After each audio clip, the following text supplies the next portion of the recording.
Grabe ang saya ni Chrome dahil sa nagawa nilang hydroelectric dam. Dahil kaiba daw ito noong unang nag-manual labor sina Ginro at Kinro na parehong natatay sa hirap ng trabaho. Nagpasalamat si Senko sa team ni Ruri na gumawa ng dam. Pero dahil kailangan pa nila ng dagdag tao ay binuhay nila ang iba pang mga tao para maging laborer. Saka din pinakain ni Francois. Nagpalabas din ng story show si Jen ng kanilang nakaraan kung bakit sila naging bato. Nalaman nilang ito ay dahil kay Wyman na nasa buwan. At ito ang kailangan nilang puntahan para panagutin sa kasalanan. Sinabi ni Ryusoy na gusto nito ng media at entertainment. Saka tinipon ng mga kasama para sabihin gusto nitong simulan ng media para makontrol ang mga tao na magkaisa. Naalala naman ni Sai na video games ang kanyang escape sa malungkot na buhay. Pero sinabi ng greedy na Ryusoy na gustong makontrol ang media dahil naroon ang kapangyarihan. May ginawang TV si Kaseki at tinipon nila ang mga tao para manood. Nagtanong ang mga kasama kung ilang channel station ang makikita nila. Kaya sinabi bigla ni Senko na nakalimutan niyang wala pala silang station receiver. Kaya nabigo ang mga tao. Pero sinabi ni Senko na hindi drama ang papanoorin nila kundi ay mas mahalaga. Dumating ang iba pa nilang mga kasama mula sa Amerika. At high-tech ng barko ng mga ito nakakaiba. May mga sasakyan na rin silang dala. Nagkitang muli sina Taiju at Senko na binati ang isa't isa. Dinala pala nila ang ginawa nilang malaking CPU sa Amerika pauwi ng Japan. Ito yung pinagtagpi-tagpi nilang mga donut at mga magnets at memory.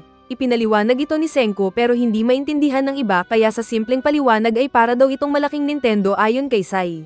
Mabilis na nag-encode si Sai at lumabas ang video game program na nakasulat sa papel. Sinabi niyo na parang tissue lang naman ito na pamunas ng puwet. Pero tinapos ni Sai ang trabaho. Saka din inilagay sa loob ng machine. Binuksan nila ang machine na kumain ng maraming kuryente mula sa dam. At saka din nabuksan ang TV screen at lumabas nga ang laro na brick game. Kaya napahanga ang mga tao na nagawa nilang makagawa ng computer game sa Stone World. Gumawa pa ng ibang simple na computer game si Sai na kanilang nilaro hanggang pagsapit ng gabi. Naglaro ulit ng chess sina Ryusoy at Sai at konektado yung computer programming AI na ginawa ni Sai. At natalo na si Ryusoy kaya pinuri niya ang AI na ginawa ni Sai. Sinabi ni Sai ang kwento ng maglaro ng chess ang computer at ang pinakamagaling na chess player na tao. Ginamitan ng chess player ng pambihirang teknik na wala pang nakaka-break ang computer. Pero hindi inasahan ng chess player na sa isang simple na move ng computer ay nasira ang teknik na iyon. Kaya iyon daw ang simula ng maging mas marunong ang computer sa tao na gumawa nito. Nang marinig ni Ryusoy ang kwento, ay gusto ulit nitong mapa sa kanya ang marunong na AI sa Stone World na iyon. Kalaunan para hindi masira ang Medusa Ring ay ginamitan nila ito ng pangpatigang. Dahil kapag basa daw ito ay hindi gumagana kaya dapat itong tigang palagi. Mag-focus ka lang sa anime at huwag sa mga single na tigang. Itinago nila ito sa madilim na vault. Habang naglalakad palayo sina Jen at Yu ay narinig nila ang ingay sa loob. Bubuksan sana nila ito pero narinig nila ang pag-activate ng Medusa Ring. Kaya agad sana silang tatakbo, kaso ay naabutan sila ng biglang pagliwanag ng Medusa Ring. Kaya wala silang nagawa kundi maging bato ulit kahit ayaw nila. Saka pa sila nabasag ng bumagsak sa sahig. Nakita rin ni Nakuhako ang pagliwanag ng Medusa Ring na pamilyar sa kanila. Kaya natakot sina Ruri at Suika na inakalang umaatake na sa kanila si Wyman. Naroon din sina Senko at Ryusoy na nakikita rin ng liwanag kaya mas umatras pa sila. Tapos nag-calculate sila kung gaano kalawak ang radius ng liwanag ng petrification beam. Nang matapos ang pagsabog ng beam ay inayos ng mga bida ang dalawang nabasag. Saka din binuhusan ng magic water kaya sila nakabalik sa sarili. Pero naging maliit daw ang buhok ni Yun na nagreklamo. Buti nga yung buhok lang nagtanong sina Senko at Ryusoy kung anong nangyari. Kaya sinabi ng dalawa ang nangyari. Nakarinig sila ng huni ng nasira na salamin. At saka din ang pag-activate ng Medusa Ring at ang pagsabog nito. Sinabi ni Jen ang misteryo na walang nag-activate nito kaya paano ito sumabog. At nagkanya-kanyang spekulasyon ang mga naroon. Naisip ni Kuhako na baka kagagawa nito ni Wyman na inaatake na sila. Kaya dapat na silang umatake sa buwan. Sa isip naman ni Chrome ay hindi pa dapat dahil wala pa silang nagawang sasakyan para makauwi ng buhay. Sinabi ni Ryusoy na ang next mission nila ay hanapin ang kinalalagyan ni Wyman sa buwan. Sinabi ni Senko na 1/4 ng mundo ang laki ng buwan. Kaya nasabi ng mga kasama na hindi inasahang malawak pala ito. Kalaunan ay tinanggal nila ang battery ng Medusa Ring at ibabalik na lang kapag gagamitin na nila. Sa barko ay nagtanong si Jen kung hinawakan ito ni Yu bago nila dinala doon. Pero sinabi ni Yu na hindi nito nilapitan at hinawakan. Sinabi ni Jen kay Senko na baka may nag-activate na nito bago pa dumating sa kanila. Sinabi ni Chelsea na baka may nagsabi daw na sumabog ang Medusa 3 buwan na ang nakalipas. Kaya pinatahimik siya ng natatakot na Jen. Sinabi ni Senko na itago nila ang Medusa at estrikto na bantayan ito para huwag lapitan ng kahit sino. Kalaunan pa ay nagpunta sila sa ibang parte ng Japan at kumuha ng selenium. Saka din sila bumalik kaagad at gumawa ng isa pang alchemy na nakakamatay. Pero gagamitin nila ito sa paggawa ng imahe sa camera at TV. Saka din sila gumawa ng security camera para mabantayan ng Medusa. Sinabi ni Ryusui na pwede din nila itong magamit para mag-broadcast ng live gamit ang media. Kaya gumawa pa sila ng malalaking TV na ikinalat sa ibang lugar. At nag-broadcast ng live online. Nagawa pa nilang makapaglaro ng baseball at marami ang nanonood na parang hindi Stone Age. Kaya masaya ang mga tao na nanonood ng iba't ibang livestream. At masaya din si Kalbo dahil para silang nakabalik sa dating modern world. Sinabi ni Senko na hindi lang para sa entertainment ang gamit ng ginawa nilang TV at camera, kundi ay para bantayan ang galaw ni Wyman sa buwan. Hindi nila makikita sa lupa ang galaw sa buwan. Kaya kailangan muna nilang magpalipad ng satellite sa space para mas malapit ang pagbabantay sa buwan, na kinagulat ng mga kasama. Hindi pa alam ng mga tao na lumaki sa Stone Age kung ano ang ibig sabihin ng satellite. Kaya sinabi ni Senko na kapag pinalipad nila ito ay iikot-ikot ito sa labas ng daigdig na parang nahuhulog. Sinabi ni Ukyo na kailangan din nila ng power source para sa satellite. At sinabi ni Senko na sa araw sila kukuha, na bago rin sa pandinig ni Nakohako. Pero alam na natin na solar power source ang gusto nilang gawin. Gumawa sila ng mga solar panels mula sa nakolektang mineral. Nakinamangha na naman ng mga Stone Age people lalo na at may drone pa. Speechless pa sila nang malaman na walang ulan at kulog sa space kundi araw lang. Natapos ni na Soyuz ang ipinagawa ni Senko. Saka din dumating ang bida dala ang ginawa nilang rocket body. At masaya silang muling nagkabatian sa isa't isa. Dumating din ang shipment na ginawa ni Zeno na rocket booster at nagkatitigan ang dalawang henyo. Napahanga daw si Zeno na nagawa ni Senko ang pagkakabuo ng isang rocket ship. Pero ibinalik ng bida ang papuri dahil sa ginawa ni Zeno na rocket engine. Excited naman si Minami na naging reporter para mag-live para makita sa buong mundo ang pag-launch nila ng rocket ship. Pero sinabi ni Jen na kulang ang signal para maipakita ito sa mainland Japan. Kalaunan pa ay sinubukan na nga nilang may launch ang sample rocket ship na kanilang ginawa. Pero pagtaas nito ay diretso ito sa dagat, kaya napamulagat na lang sila sa palpak na first trial. Nalaman nila kalaunan na ang lalagyan ng gasolina ang unang bumigay kaya ito nasira. Muli nilang inayos ang rocket ship. Saka din muling sinubukan ang pagpapalipad nito ngunit sumabog naman ng malakas. Kaya pumangit ulit sila. Hindi pa rin sila tumigil na sumubok ulit pero bagsak na naman. Nakailang subok pa sila ng pagpapalipad ng rocket pero kada ginagawa ito ay walang direction ng rocket. Kundi naman ay sumasabog at nagkakalasog-lasog. May nagawa naman silang lumipad sa ere ng medyo malayo pero sumabog pa rin ng malakas. At paglipas pa ng ilang taon ay napapagod na si Yu. Ngunit nakita niyang desidido pa rin sina Senko at Zeno na nagtatrabaho. Pinag-aaralan din ito ni Chrome at Suikyo pero naisip nilang kung nahihirapan ng dalawang henyo sa paggawa ng ship, ay mas mahihirapan sila. Ngunit hindi daw sila titigil na matutunan pang lalo ang science. Minsan pang muling nagpalipad ng rocket ship ang mga bida. At nagawa naman itong makalipad sa himpapawid at makalabas sa kalawakan ng ligtas. Kaya nagsaya ang mga tao sa unang tagumpay. Saka din nag-deploy sa kalawakan ng satellite orbiter na ini-launch nila. May mga iba pa pala silang ipapalipad doon bago mga tao ang sasakay. Samantala ay napansin ni Chrome at Suikyo na sa mga ginawa nilang rocket ship ay paliit ng paliit ang ginawa ni Senko. Pero kapag gagawa daw sila ay dapat yung kasya silang mga sasakay na pupunta at babalik. Dahil may satellite na sila ay mayroon na silang feed sa labas ng mundo na kitang-kita sa TV. At aliw na aliw naman ang mga nanunood.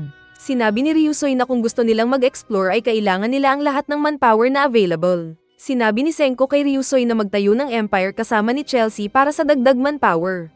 Kaya may nag-ship pa ng dagdag kagamitan nila. Saka pa sila nag-launch pang lalo ng rocket at tagumpay na nakapag-deploy sila ng mas malinaw na CCTV camera sa space. Papanoorin daw ni Kohako ang live video ng buwan para bantayan si Wyman. Sinabi ni Zeno na raw footage ang video kaya hindi kaya ng mata lang. Pero sinabi ni Senko na malaagi lang ang paningin ni Kohako at ito ang nakakita ng oil field noon gamit lang ang mata.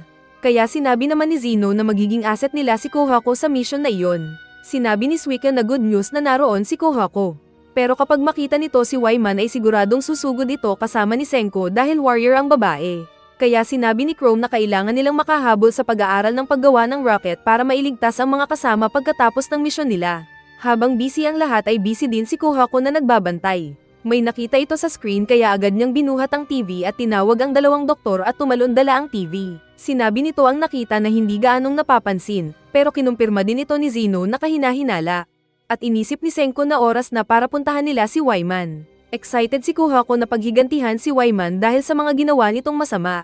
Nakikita sila ni Chrome at Suika na napipressure na dahil gahol na sila sa oras. Lalo na at nahanap na ni Senko ang kinaroroonan ni Wyman. Narinig nilang sinabi ni Ryusui na hindi na lang pandaigdigan ang sakop nila kundi ay galaktak na ito. Kaya nagkaroon ng idea si Chrome kung ano ang gagawin. At nasabing magagawa din nilang maibalik ang mga kasama na makauwi sa mundo. Tinawag ni Chrome ang maraming mga tao at sinabi ang balak nito na paggawa ng rocket na kayang makabalik. Laban sa idea ni Senko na one-way trip lang at magiging bato sila. Sinabi ni Jen na maganda ang naisip ni Chrome pero wala silang paraan kung paano. Sinabi ni Senko at Zeno na pwede naman ito kaso nga lang ay kailangan nila ng mas maraming resources at mas matatagalan sila sa pag-aaral at paggawa ng ganon na rocket ship. Subalit sinabi ni Suika na nag-isip din ng paraan si Chrome kung paano masolve ang problema na ito. Ipinakita ni Chrome ang naisip nitong plano. Sinabi nitong magpapalipad sila ng 5 rocket ship na may dalang parts ng rocket ship na buuin nila sa space para makauwi pabalik. Pero hindi nito kayang maintindihan ng mga kasamang iba. Tahimik lang ang dalawang doktor. Pero sinabi ni Senko na yung space station na tinirhan noon ng tatay niya sa space ay binuo kapareho ng concept ni Chrome. Kaya nabigo na naman si Chrome dahil nagawa na pala ito. Sinabi ni Senko at Zeno na hindi nila ito ginawang option dahil wala pang nakagawa at mas mahihirapan sila sa paggawa ng parts ng rocket. Subalit sinabi ni Ryusui na kung posible ito ay gawin nila. Dahil marami naman silang manpower na nakahandang tumulong sa mundo. Kaya nabigyan ng pag-asa si Chrome samantalang hindi makapaniwala si Jen, may naihanda na ring calculation si Sai. Sinabi ng mga doktor na hindi ito realistic. Pero ipinaglaban ni Suika at Chrome na gawin nila ito ng magkakasama. At mag-voting na silang mga naroon sa oras na iyon. Sinabi ni Chrome na wala man siyang alam sa totoong science pero kung may pag-asa silang makagawa ng balikan na misyon ay magbotohan sila. Mamamatay ba ang mga pupunta ng buwan o babalik sila? Saka sinabing magtulong-tulong sila para may mas magandang future. Habang tahimik lang siyang pinapakinggan ng mga tao. Sinabi ni Ryusui na magbotohan na sila. Tapos may ihinanda na pala si Sai na voting machine ng round trip versus one-way trip na pag-launch ng rocket. Sinabi ni Senko na dapat walang madaya, at sinabi ni Ryusui na hindi madaya ang kapatid. Pagkatapos ng botohan ay pinaghanda ni Sai ang lahat para sa resulta. At nakita nilang two-way trip ang nanalo.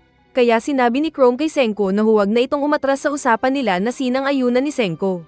Masaya si Suika na sinabing gagawin ang lahat ng maitutulong. Kalaunan ay sinabi ni Sai na maganda rin kung ipakita ang bilang ng botohan. At natigilan siyang masaya nang nakita ang zero vote para sa one-way trip. Dahil lahat sila ay gustong bumalik ang mga pupunta ng buwan. Kaya lumuha sa saya sina Suika at Chrome na wala na yung suicide mission. Kalaunan ay sinabi ni Ukyo na narinig nito ang bulungan ni Senko at Zeno kanina. Kaya napangiti lang si Senko na alam ang OP hearing ni Ukyo. Pero sinabi ni Senko na wala na silang choice kundi pagkonektahin ang buong mundo sa pamamagitan ng internet. Sinabi ni Senko na kailangan nila ng million parts para sa gagawin na rocket ship. Kaya kailangan din ng tulong ng mga world engineers. Nagtanong si Jen kung paano nila ibabalik ang internet. Sumagot si Senko na gagamit sila ng isang uri ng tea. Pero hindi pa rin ito kayang intindihin ng mga kasama. Nagpunta nga sila sa kinaroroonan ng Yakama tree at nagtimpla ng tea mula sa dahon nito. Pero nakita ni Chrome ang sticky na substance sa loob nito.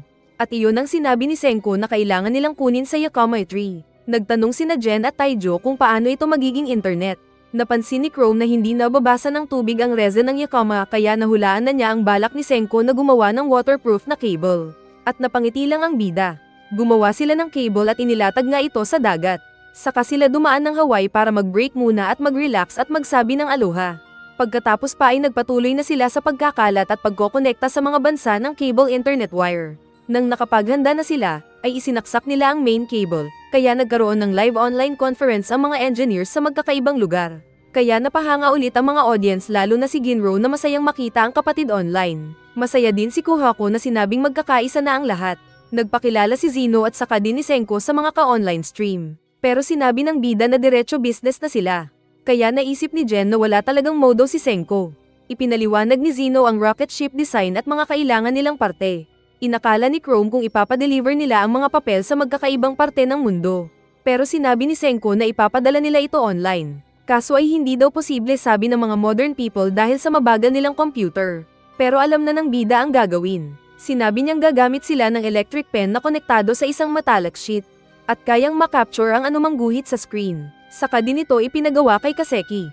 Hindi daw naintindihan ni Kuhako pero alam na ng mga engineers. Kaya nagbahaginan nga ang mga engineer ng idea sa isa't isa hanggang sa mabuo ang space rocket. May ginawa si Kaseki na upuan ng mga astronaut na pupunta sa buwan. Sinubukan ito ni Chrome at naramdaman na matigas ito pero matibay. Hindi makapaniwala si Kohako na naroon na sila sa stage na iyon. Sinabi ni Senko na oras nang makaharap si Wyman. Pero dapat muna nilang piliin kung sino ang magiging crew na pupunta ng buwan. Sinabi ni Zeno sa mga kausap na 3 lang ang makakasakay sa rocket. Nasa Stone Age sila at bagong karanasan yung gagawin nilang pag-launch ngayon. Ipapalipad nila ang mga astronaut na magiging mga bato saka na lang nila gagamitan ng magic liquid para magising. Sinabi ni Zeno na hindi nila alam kung may kaya sila kay Wyman. Ang alam lang nila ay base sa mga na-experience nila na pag-atake ni Wyman. Nakasalalay ang buong mundo sa mga pupunta ng buwan kaya tuturuan nila ito kung paano maging astronaut. Isang pilot, scientist, at isang warrior. Sinabi ni Ryusui na kanya na ang isang upuan dahil wala naman ng ibang pilot doon. Sinabi ni Zeno na magpapaiwan siya sa control tower. Kaya si Senko ang pupunta ng buwan dahil wala naman ng iba pang scientist doon. Sinabi ni Zeno na kailangan magpalakas ng crew. Kaya inihulog nila si Senko sa tubig para magpalakas ng katawan. At si Nikki ang trainer niyang nagsabi na mas mabigat ang spacesuit kaysa sa nabasan niyang damit. Nanunood lang sina Suika sa gilid at nagulat na nakabalik na rin pala sina Nikki sa Japan. Sinabi ni Ryusui na dahil sa internet ay hindi na nila kailangan ng mga messengers. At ang lahat ng mga tao sa mundo ay gumagawa ng paraan na maibalik ang dating organisadong mundo. Masaya din si Taijo na niyakap ni Yuzuriha kaya ito nag-blush. Binalak din maka-chancing ng Lokong Ginro kay Kohako. Pero buko lang inabot nito sa gorilla na babae. Nagtanong si Jen kung bakit natipon sila doon. At sinabi ni Zeno na pumipili siya kung sino sa mga fighter ang pupunta ng buwan. Kaya habang nasa tubig si Senko ay nakita nito ang mga malalakas na fighter na nag-uunahan sa paglangoy. Na madali lang din siyang nilagpasan. At mabilis ang class C level na sina Ginro, Kinro at Magma na nasa sabayan ng motorboat. Naalala ni Senko ang kinuryente sa tubig na tatay. Kaya ini-upload din niya ang nalalaman at nag-cheer sina Suika at Chrome. Pinag-training din sila ng complicated na maze solving problem at madali lang itong nagagawa ni Senko samantalang nahihirapan si Kohako. Si Sai daw ang gumawa ng test na iyon. Sinubukan ng balancing ni Ginro, Kinro at Magma pero bagsak silang lahat. Samantalang nangunguna pa rin palagi si Shishio sa exam ng mga mandirigma. Sinabi ni na Magma na siya ang dapat ng pinili noong simula pa. Kaya sinabi ni Ryusui kung ito na ang pipiliin nila. Subalit sinabi ni Senko at Zeno na pare-pareho lang silang malakas. Biglang tumalon si Kohako ng mas mataas kaysa sa naabot ni Shishio. Kaya naaalala ni Shishio nang tumalon si Kohako sa napakataas na bundok na parang wala lang. Kalaunan ay ipinatawag ni Shishio si Kohako. Saka din biglang inatake ng espada nito na kaagad namang sinangga ng napalaban na babae. Nagpatuloy lang sa pag-atake si Shishio kaya nakadepensa lang naman ang babaeng inakala kung nagtraidor ulit si Shishio. Ngunit tumigil si Shisho na humingi ng tawad dahil sinubukan lang pala nito ang lakas ng babae. Sinabi niyang naging mas malakas na si Kohako kumpara noong unang maglaban sila ng one-on-one. Sinabi ni Kohako na mas malakas pa rin si Shishio. Subalit sinabi ng lalaki na magkasing level na sila kina Hyoga. Kalaunan pa ay kinausap ni Shishio sina Senko at Zeno at sinabi niyang mas nababagay si Kohako na sumama sa buwan dahil mas magaan ito. Na pinakinggan naman ng dalawang doktor. Kaya sina Senko, Ryusui at Kohako ang pupunta ng buwan.